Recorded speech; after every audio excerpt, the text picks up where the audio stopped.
Building में दरारें आई हैं, इसके बारे में क्या कहना है आपको? इसके बारे में क्या कहना है, भूकंप आया और पता लगा कि सभी लोग नीचे आ गए और बाद में देखा गया कि दरारें इतनी ज़्यादा पड़ गई हैं और ये सभी ऑलमोस्ट टावर में पड़ी हैं। तो इसका मतलब जो लाखों रुपया खर्च करके आप लोगों ने यहाँ घर लिए, तो उसकी सुरक्षा तो नहीं है, उसकी मजबूती तो नहीं है वैसी जैसी होनी चाहिए थी।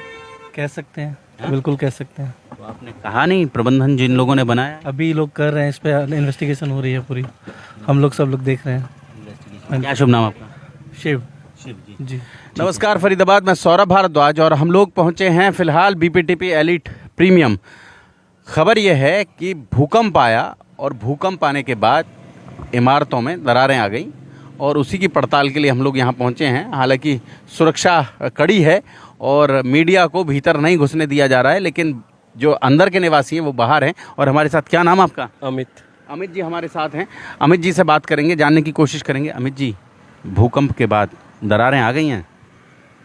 देखो, मैं आपको दो चीज़ बताना चाहता हूँ आपके रास्ते। इस बार जो अर्थक्वेक आया था वो बहुत तेज़ था, पूरा घर हिला था, ठीक है। पर थोड़ा सा भगवान की ये दया है जो क्लियर है, जिसमें कोई इफ बट वाली बात नहीं है। हमारा जो बीपीटीपी का स्ट्रक्चर है वो बहुत मजबूत बना है, स्ट्रक्चर में कुछ नहीं हुआ, स्ट्रक्चर पूरा प्रॉपर बिल्कुल बढ़िया रहा। मतलब है कंस्ट्रक्शन क्वालिटी, अगर हम कहें कि नहीं है, लेकिन ठीक है। कुछ दीवारें हैं उनमें दरार आई है। अब दीवारों में दरार आना, वो भी आउटसाइड की दीवारें हैं, अंदर नहीं है फ्लैट के। इसका क्या कारण हो सकता है? आप लोग भी शायद इसलिए आए हैं, ठीक है, कि दरारें आई हैं। मामला तो लेकिन सुरक्षा का है ना। किस तरीके से आई है, हो सकता है कि देखो इतना बड़ा भूकंप था, हमारी सोसाइटी झेल गई, ऐसी बात है नहीं झेला, झेल गई, बढ़िया तरीके से झेल गई। अब जो छोटी मोटी दरारें हैं, छोटी मोटी भी कह लो या उनको बड़ी कह लो, देखो प्रॉब्लम तो हुई है। तो सॉल्यूशन तो उसका हम तो यही आपके रास्ते ही कहेंगे, बिल्डर को करना चाहिए। फिलहाल बिल्डर को कुछ ऐसा अच्छा करना चाहिए कि यानी जो लोग रह रहे हैं उनको फ्यूचर में कभी टेंशन ना हो यार कि ऐसा हो सकता है। ऑक्यूपेशन सर्टिफिकेट तक तो है नहीं इस बिल्डिंग के पास। ओसी का मुद्दा अलग है, जहाँ तक हमारी समझ कहती है। ओसी का मुद्दा बिल्डर और गवर्नमेंट का फंसा हुआ है। शायद कोई पैसे का लेन देन है, कुछ मान लो कुछ गवर्नमेंट ने भी स्कीम निकाली है कि आप अभी इतना दे दो, आपको ओसी आएगी। 10 तरह के झंझट है, वो आपको ओसी के लिए मतलब जो मामला है वो और मामला है। हाँ, वो समझ लो बिल्डर और गवर्नमेंट के बीच का मामला है। उसमें ना तो हम कुछ कर सकते हैं, ना कोई आपका मतलब मीडिया, मतलब जो भी आप XYZ कुछ भी मान लो, कोई कुछ नहीं कर सकता। क्वालिटी है, क्वालिटी की बात कर रहे हैं, की बात करो, कंस्ट्रक्शन क्वालिटी की बात कर देखो रहे हैं। कंस्ट्रक्शन क्वालिटी की बात है सर, स्ट्रक्चर बहुत मजबूत है, नो डाउट। स्ट्रक्चर में हमें कोई दिक्कत नहीं हुई कैसी भी, ठीक है। तो प्लास्टर मारो तो उसमें कील अंदर घुस जाता है, कहाँ से बढ़िया भैया ये? स्ट्रक्चर की बात हो रही है, स्ट्रक्चर ठीक है, ओवरऑल स्ट्रक्चर ठीक है। जो दीवार का प्लास्टर है वो तो बिल्कुल कच्चा है, उसमें गड़बड़ है, दीवार में है। सारा मसाला जड़ जाता है। सामने से भी दिख रहा है उखड़ने लगा है। भैया ऐसा स्ट्रक्चर का क्या करेंगे? सारा प्लास्टर झड़ा पड़ा है। ए टावर को देख लो, ई टावर को देख लो, एस टावर को देख लो, पीछे एल टावर में देख लो, सारा स्ट्रक्चर झड़ा पड़ा है, कोई सुनवाई नहीं हो रही है। देखो अभी तो देखो ये नई सोसाइटी है, हमें 4 से 5 साल हुए हैं यहाँ पे आए हुए, मतलब हैंड ओवर हुए। तो आप कितने सालों से रह रहे हैं? सर जब से इसको पोजीशन मिली है, फरवरी से मैं यहीं रह रहा हूँ। क्या नाम है? 18 से अरुण नाम है सर। हाँ, अरुण। तब से यहीं रह रहा हूँ। अरुण और अमित। हाँ, देखो एक्चुअली पता है क्या है, देखो आप लोग आए, हम आपका बहुत बहुत शुक्रिया कर रहे हैं कि आप अपना बिजी टाइम निकाल के यहाँ पे आए। हम लोग ठीक है, अभी ऑफिस टाइम है, कुछ लोग बाहर नहीं आ रहे, कुछ बताना नहीं चाहते मीडिया को, लेकिन ओवरऑल जो सिचुएशन है सर वो ठीक है, वो इतनी बुरी नहीं है। लेकिन आपके माध्यम से हम बिल्डर को भी यही रिक्वेस्ट करेंगे कि सर कोशिश करो कि जहाँ जहाँ दरारें आई हैं उनसे जल्दी से जल्दी उन्हें रिपेयर कराओ। अगर आपको कुछ लग रहा है कि आपका मान लो कुछ ऐसा आप कुछ और अच्छा कर सकते हो जिनमें फ्यूचर में दरार आ सकती है, कुछ आप उनको चेंज करके बना सकते हो, कुछ दीवार तोड़ के नया प्लास्टर कर सकते हो थोड़ा मजबूत का, तो बस ये रिक्वेस्ट करेंगे कि वो चीज़ हो जाए। ओवरऑल वैसे कोई दिक्कत नहीं है, कोई कैजुअलिटी नहीं हुई, कुछ नहीं हुआ, सब सेफ है। और स्ट्रक्चर के बाद सब लोग बाहर निकल आए थे।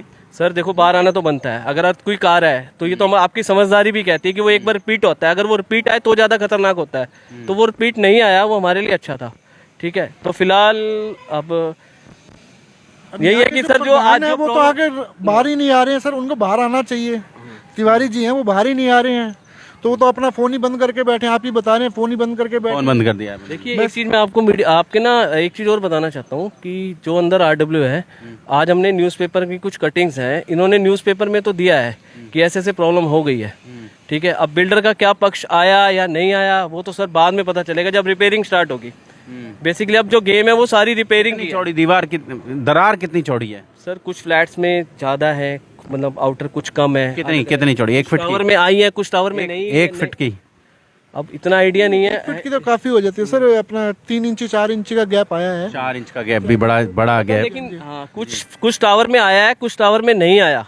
ऐसा नहीं है कि हर टावर में ये प्रॉब्लम आई है, कुछ में आई है, कुछ में नहीं आई। तो अब खबर तो वही होती है ना जिसमें आई है।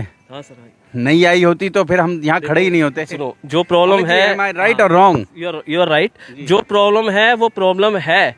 लेकिन प्रॉब्लम अगर हम बात करें तो ज्यादा नहीं है। अगर बिल्डर चाहे तो ये रिकवरी हमारी बहुत बढ़िया हो सकती है। रिकवरी में कुछ नहीं है, कुछ जो अगर वो चाहे, मतलब मेरा कहने का मतलब है कुछ और ऐसा कुछ टेस्ट हो जाए जिससे और पता चल जाए कि क्वालिटी क्या है, तो हमारे लिए ज़्यादा बेटर रहेगा। बेसिकली ये टेस्ट हो जाए जिससे पता चल जाए क्वालिटी कैसी। आप भी यहीं रहते हैं अंदर?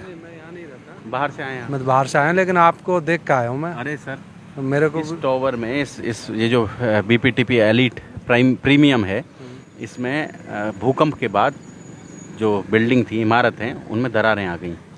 कैसा लग रहा है आपको? ये सुनकर कैसा लग रहा है? ये सुन के बड़ा शौक लग रहा है। और BPTP में तो शौक भी नहीं कह सकते, क्योंकि ये तो लुटेरी कंपनी है। मेरा खुद BPTP में प्लॉट है, फेज 1 का प्लॉट है 2008 का, 350 वर्ग गज का, 24 मीटर रोड। आज तक ब्लॉक मेरा रास्ता ही नहीं है। मैं तो आपको देख के आया, भाई साहब को लेके चलता हूँ, नज़दीकी है क्या शुभ नाम आपका? मेरा नाम ओमवीर है। ओमवीर जी, कहाँ के रहने वाले? ओमवीर, मैं रहने वाला तो मथुरा डिस्ट्रिक्ट का हूँ। अच्छा। और यहाँ प्लॉट लिया था, सपने सोचे थे कि भाई फेज 1 का प्लॉट है BPTP ने BPTP से। हाँ। आज तक रास्ता ही नहीं है, अच्छा, प्लॉट के लिए रास्ता ही नहीं, रास्ता ही नहीं है आज तक। हालत ये है। कहते नहीं है इनसे ये क्या? गए, मैं BPTP हेड ऑफिस गया दिल्ली भी, तो उन्होंने तो ऐसी वर्डिंग कर दी। रोहित मोहन जी थे इनके कस्टमर केयर हेड, उन्होंने कहा हमने तो आपकी रजिस्ट्री कर दी, अब हमारा कोई वही नहीं बनता अधिकारी। मैंने कहा आपका अधिकार सिर्फ मेंटेनेंस लेना ही बनता है, और कोई अधिकार ही नहीं है। आपने प्लॉट के लिए हमें रास्ता दिखाया, घुसने का रास्ता है कि नहीं? हाँ। नक्शे में दिखाया 24 मीटर। आपने हमसे भी चार्ज ले लिया, PLC prime location charge, 24 metre पे बड़े रोड पे हमें प्लॉट दे रहे हैं। और हुड्डा से भी पैसे वसूल कर लिए कि हमने 24 मीटर रोड बना के दे दिया। और रोड है, दोनों तरफ ब्लॉक है, हम जाएं कहाँ से जाएं बताओ। तो मैं तो भाई साहब को आपको देख के सोचा कि भाई साहब को हालत दिखा दूं, कैसे भी हाल हो रहे BPTP के। नहीं, बिल्कुल। और निश्चित रूप से वहाँ भी कवर करेंगे हम। ओमवीर जी निश्चित रूप से वहाँ भी आएंगे, और आज इस समस्या के लिए आए हैं, तो इस समस्या पर बात कर रहे हैं। तो क्या लगता है आपको कि सुरक्षा के साथ खिलवाड़ तो नहीं है सर कहीं? बिल्कुल है जी। क्या शुभ नाम आपका सर? मेरा मल्होत्रा, नागेश मल्होत्रा। मल्होत्रा जी, कितने नंबर में रहते हैं आप? मैं ये टावर में रहता हूँ। हाँ, 605। अब कह रहे हैं कि J और K टावर जो हैं उनमें दरारें आ गई। देखा न्यूज़ सुबह सोसाइटी के उस ग्रुप में, न्यूज़पेपर तो हम लेते नहीं, लेकिन पता तो चला है। तो है जो भी हुआ है गलत तो है। तो कह नहीं रहे हैं आप इनको, बिल्डर को, कि भैया क्या बनाया है तुमने? अभी आज सुबह ही तो बात हुई है। कंस्ट्रक्शन तो पुअर है इनकी। पुअर है। हाँ जी, अभी हम तो बिल्कुल रिसेंटली 2 महीने पहले ही आए हैं। 2 महीने पहले ही है, लेकिन फिर भी आपने लाखों रुपया खर्च किया होगा। ये जो खरीदा होगा 45-46 लाख रुपए का बता रहे हैं। 3 सिक्योरिटी तो चाहिए ना, लाइफ सिक्योरिटी तो फर्स्ट ऑफ ऑल है। प्रायोरिटी है, जीवन की सुरक्षा तो सबसे पहले। इसलिए आए हैं हम यहाँ सोसाइटी में। किस लिए आते हैं? अच्छी लाइफस्टाइल मिले, अच्छी सुरक्षित जीवन मिले। कोई नहीं है तो फिर होगी अब बात बिल्डर से सोसाइटी में। अभी तो सब मिलके क्या लेते हैं डिसाइड। थैंक यू जी। क्या नाम आपका? अरुण नारंग। अरुण नारंग। नारंग जी अंदर ही रहते हैं? हाँ जी, अंदर ही रहते हैं। कितने नंबर में रहते हैं आप? E104 में। E104 में। तो ये भूकंप के बाद दरारें आ गई हैं बिल्डिंग में? बिल्कुल आई हैं सर, J टावर और K टावर में दरारें आई हैं सर। कितनी मोटाई है दरारों की? सर बिल्कुल थोथी दीवारें हैं, प्लस्तर ढंग से हुआ नहीं हुआ, बिल्कुल खस्सी फ्लैट है सर यहाँ पे ना।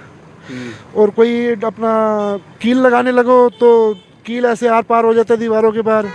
कोई मतलब फैसिलिटी नहीं है यहाँ पे। फैसिलिटी नहीं है। क्वालिटी ऑफ जो वर्क है, कंस्ट्रक्शन है, वो पुअर है सर, बिल्कुल लो है सर यहाँ की ना। कितने के फ्लैट हैं सर यहाँ? सर यहाँ पे अभी 45-40 लाख रुपए का 3 BHK फ्लैट चल रहा है सर। 45-46 लाख रुपए में, हाँ जी, 3 और BHK उसमें भी और सुरक्षा नहीं है? उसमें भी सुरक्षा नहीं है सर, और बिना OC के है सर ये तो।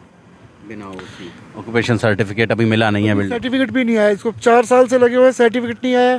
किसी टावर में तो अपना इन्होंने सीढ़ियाँ नहीं बना रखी हैं, कि कोई STP का नहीं है, कोई कुछ भी नहीं है सर यहाँ पे तो। तो कहते सुनते नहीं है इसको, बिल्डर को? सर कहा, बहुत बारी कह दिया, कोई सुनवाई नहीं है।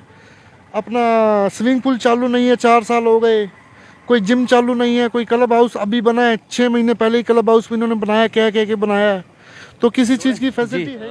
आप कोशिश करो, जो अभी आप आए हो, जो आप हमारा इंटरव्यू ले रहे हो इसके रिगार्डिंग, ये बात ना थोड़ा सा बीपीटीपी तक पहुँचे। और बीपीटीपी देखो, हम लोग ना फैमिली समेत रहते हैं सोसाइटी में, ठीक है, रिस्क तो है ही है, ऐसी बात नहीं है रिस्क नहीं है। अब जो भी जो प्रॉब्लम हुई है उसको सॉल्व किया जाए और कुछ ऐसा किया जाए ये समस्या फ्यूचर में ना आए। बेसिकली फ्यूचर में ये समस्या ना आए कि कुछ ऐसा दोबारा हो गया तो ऐसा हो गया, फिर दोबारा क्रैक्स आ गए। ये थोड़ा मतलब अगर आप इसको थोड़ा सा गंभीर विषय तो है क्रैक्स आना, ऐसी बात नहीं है कि गंभीर विषय नहीं है, गंभीर विषय है थोड़ा सा। तो इसमें अब मतलब कहने का सार ये है कि जितनी जल्दी हो सके इसको 3 लाख रुपए मेंटेनेंस आई पड़ी है। वो जोगिंदर को मैं आज 1.5 साल से बोल रहा हूँ कि ये मेरा ठीक करवा दे, वो ठीक करवाने को राजी नहीं हो रहा है। 3 साल हो गए कम से कम बोलते बोलते, मेंटेनेंस इसमें इतनी आ रही है भाई, मैंने हर जगह उसको बोल के देख लिया, ठीक नहीं करवा रहा है। भैया मैंने करवा दी, आपकी करवा दी, अरे कहाँ करवा दी तूने, वैसी की वैसी मेंटेनेंस खड़ी है। तेरे कंप्यूटर में मेरी 3600 रुपये मेंटेनेंस दिखा रहा है, वहाँ देख रहे हैं 3.5 लाख रुपये मेंटेनेंस आई पड़ी है, उसका कोई सोल्यूशन नहीं है। आज 3 साल हो गए इसको बोलते बोलते, कोई सुनाई नहीं है, कोई कुछ नहीं है, सॉल्यूशन नहीं है। जोड़ेंगे फरीदाबाद आपको शहर की ऐसी ही और महत्वपूर्ण खबरों के साथ। बहुत बहुत धन्यवाद।